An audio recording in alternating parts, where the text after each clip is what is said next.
আজকের স্টোরিতে দেখাবো টবের গাছ রিপোর্টিং করার প্রয়োজনীয়তা। এখানে দেখা যাচ্ছে গাছের পাতাগুলো শুকিয়ে যাচ্ছে। এই পাতাগুলো ঝরে গিয়ে খুব দ্রুত গাছে ফুল চলে আসবে। ভিডিও ছোট করার জন্য গাছ ওঠানো এবং লাগানো দেখানো হয়নি। গাছটি টব থেকে উঠিয়ে অতিরিক্ত শিকড় ছেঁটে ফেলেছি। এখানে দেখা যাচ্ছে কত শিকড় জমেছিল পুরনো টবের নিচে।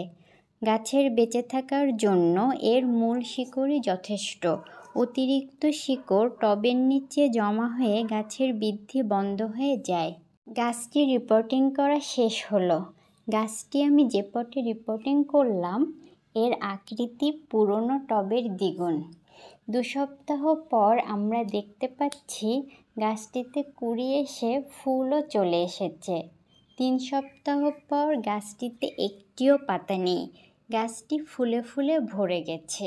রবীন্দ্রনাথ ঠাকুর এর এই মোহনীয় রূপ দেখে এর নাম লিখেছিল নীলমণি লতা। সেই থেকে আমরা একে নীলমণি লতা হিসেবেই চিনি।